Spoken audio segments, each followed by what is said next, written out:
Are you serious? Are you serious? What is really behind the shades of Vladimir Putin? I mean, when you think about his invasion of Ukraine, how it was just immediately orchestrated as soon as the Winter Olympics ended, then the games truly began as he moved troops in, 15,000 in the middle of the night without even wearing Russian identification. Now another 30,000 troops are there now as they've just come in Friday and Saturday. Today, March the 8th, 2014.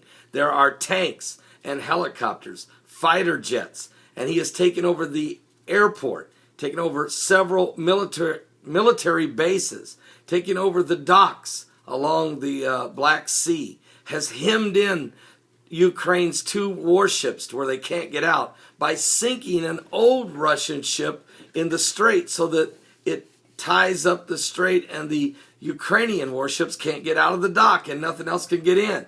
Even though a United States warship is on the way, what's it gonna? It's put it in a jam as well.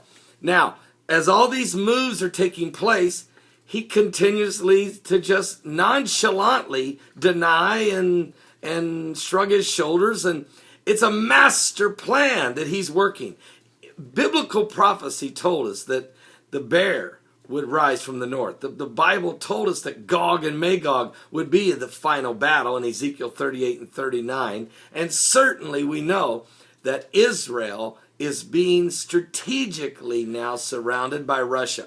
Russia has built a coalition with Assad of Syria. Russia has struck a new deal with Egypt and General al-Sisi after America kicked Sisi in the face because America was backing the Muslim Brotherhood. According to Obama administration, he saw the Muslim Brotherhood's rise of Tunisia, Egypt, Libya, and Yemen and Syria as a spirit of democracy, when the truth is it was nothing more than a Muslim Brotherhood revival. So Putin has put the flames out on that movement, but has started his own campaign, strategically surrounding Ukraine, then twisting the arms of the Ukrainian parliament in the Crimea to vote 78-8 to join the Russian Federation. And the people are even going to vote on it in that part of the world on March 16th. Meanwhile, the Americans and the European Union and others, Canada and others, denounce Putin's moves. Even the United Kingdom's Foreign Minister William Hague calling it a scandalous, and President Obama seems to be outsmarted or just outmaneuvered, I should say, on just about every area. Now, the United States and its allies have responded to Russia's invasion of Crimea with a flurry of diplomacy aimed at persuading Moscow to accept the negotiations in an eventual compromise, with the gently escalating sequence of sanctions as the alternative. But Vladimir Putin, answering the strategy, has looked something like the opposite: the embrace of extreme options that may allow him to present the unacceptable as a reasonable outcome. You see, last Saturday, March the 1st, 2014, Mr. Putin rubber-stamped the Federation Council, granted him permission to invade all of Ukraine, when Mr. Putin announced Tuesday that he saw no cause for now to move his troops beyond Crimea. Markets in the European governments breathed a sigh of relief. Senior U.S. officials said they were holding off on sanctions that might generally cause the Kremlin pain, such as freezing assets or keeping them in reserve in the event of a Russian invasion of eastern Ukraine. But as a result, the ongoing invasion of Crimea by thousands of Russian troops has been lightly punished. Folks, it hasn't been punished at all, as far as I'm concerned. Putin is strategically positioning, and now we have breaking news. I want to thank James McKay for this report, as well as Lindsey Johnson.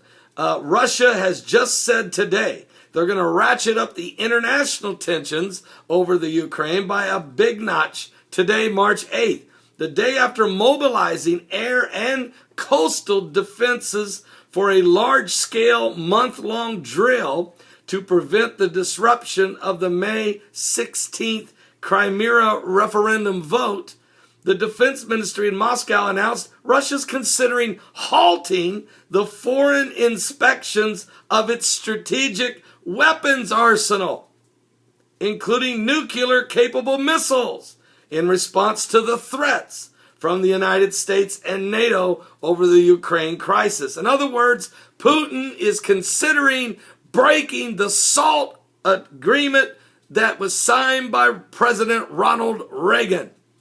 So what has President Obama been doing the last 5 years? He has been downsizing our nuclear missile capacity from 5,000 nukes to less than 1,000 nukes. Meanwhile, Putin's been beefing up his military, beefing up his artillery, and now has made an invasion of Ukraine and is going to stop the SALT treaty inspections. I guarantee you he is going to stop it. It's a threat right now. When he gets ready to move in on the rest of Ukraine, if America or the European Union start to try to impose sanctions upon his nation, he will then shut down the SALT treaty. And that means we're back to square one. We're back to the Cold War. But this time, it's not a Cold War. It's an aggressive move by the Kremlin. And this ex-KGB agent, you might have took him out of the KGB, but you never got the KGB out of Putin. And now, Vladimir Putin has got his eyes on a higher goal. It's not just restoring the glory of Russia. It's not just world's dominance and preeminence.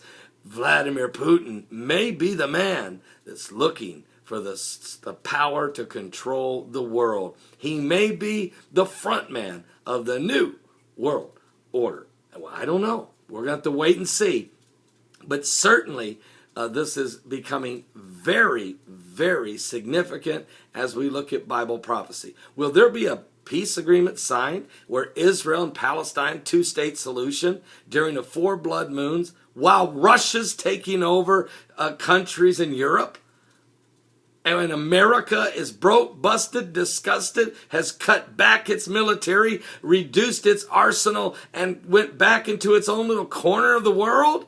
What has happened? Are you serious? Are you serious? What? Are you serious? Something biblical is going on with the signs of the second coming of Christ. As Jesus said, in the last days, false Christ and false prophets shall rise and shall deceive many. And ye shall hear of wars and rumors of wars. See that ye be not troubled, for all these things must come to pass. But the end is not yet. For nation shall rise against nation, kingdom against kingdom. And there shall be famines and pestilence and earthquakes in divers places. And all of these are the beginning of sorrows. Is that where we're at today? The beginning of sorrows. I'm Pastor Paul Begley. Give your life to Jesus Christ. I'll be back with more current world events and how it relates to biblical prophecy here in the last days.